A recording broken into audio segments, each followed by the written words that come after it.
Hey team, latest video, and a little bit of a different vibe to this one because we're actually on the site of the old Berlin Tegel Airport, which was, I think, built in the 50s, decommissioned a number of years ago, and is being transformed into this incredible residential, industrial, green space precinct. 500 hectares, 250 hectares of it is being kept as green space, and then there's these two other key precincts that are being created. One a residential precinct with, I think, 900 apartments? 1,000 apartments.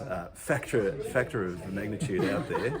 9,000 apartments, and then this industrial precinct, which is going to be, supporting startups and innovative industrial companies to have space right here in the heart of Berlin. It's been incredibly inspiring. What sort of view, Carlos? Oh, it's been great. I love precinct development. I think you see things that are almost impossible to do in a decentralized way. You have to have a team whose role is to think about how do we make this really sustainable, how do we have great social outcomes, how do we have good outcomes for the environment. It's really, really amazing precinct to see. But you know what, one of the things that I was looking at is amazing when you work internationally, cultural differences, how they translate into differences in design. We talked a lot earlier before this video about how the precinct is actually broken down into very segregated areas. You have industrial over here, commercial over there, residential, and that's mostly driven by historical factors where there's very strong, noise kind of regulations and other type of regulation that if you're very close to apartment buildings and people complain that those companies might need to be relocated. I find that really interesting that things like that, driving your personal experience every day as an individual, translate into these changes in design.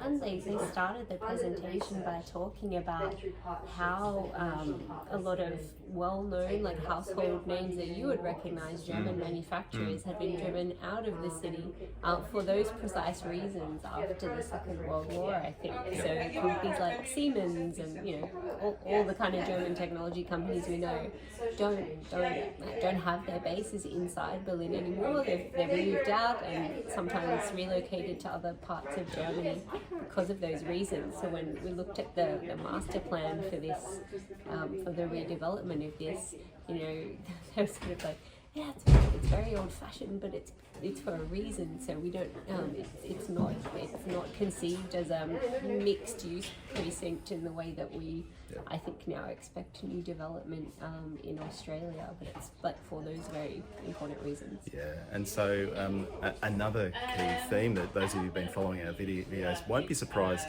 to hear was electrification, moving away from gas. There is an existing district gas network that's associated with the old airport infrastructure. They're moving away from that and they're thinking about how to create what they're calling a low exergy network.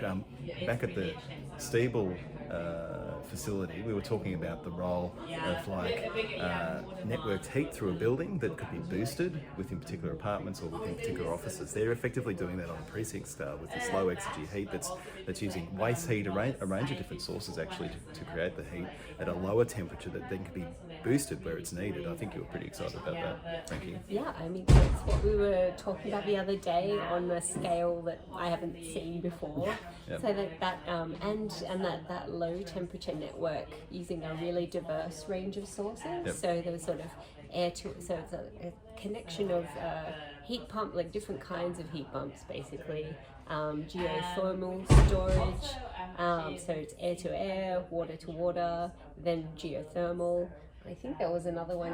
Also waste heat from the existing gas plant that's going to be decommissioned. And potentially down the track from the industrial sites that they're using, right? Yeah, absolutely. Which was incredible. Like not only are they extracting the waste heat, but they're looking to monetize that so that you get rewarded for sort of feeding the heat back into the network. So there's effectively a business model and a basis on which to create the infrastructure.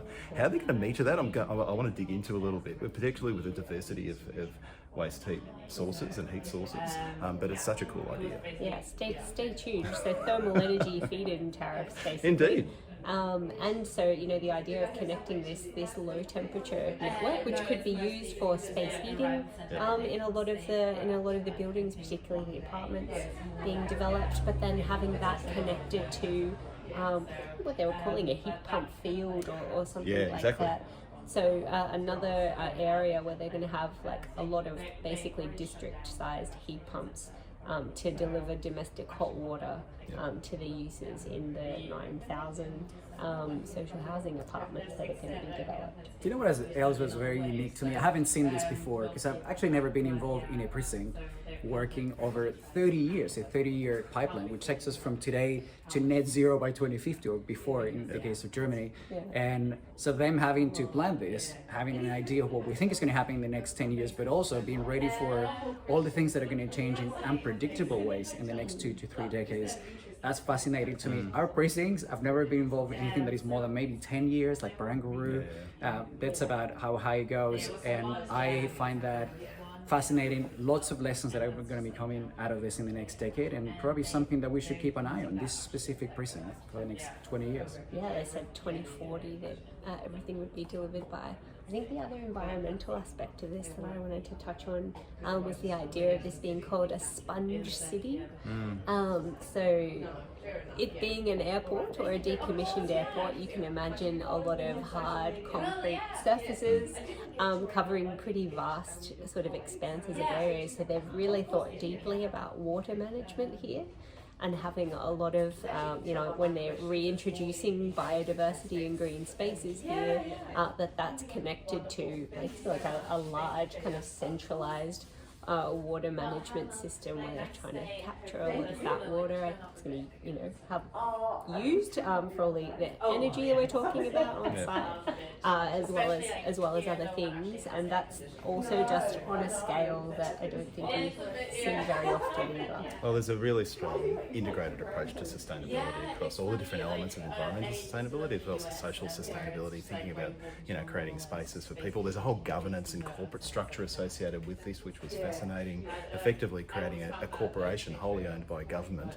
that effectively acts as a clearinghouse for all the different stakeholders they need to bring together to drive what is incredibly ambitious, complex project, a long-range project. And based on the guidance that we've got today, that's really worked. It's because government is driving it from a values perspective, but then they've created this entity that is actually operationalising that vision.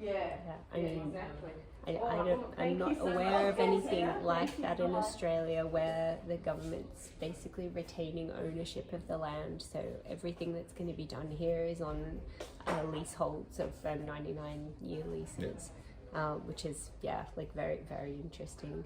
I think there's a couple of parallels to Barangaroo maybe, because that is also the case there, but on an incredibly much bigger scale.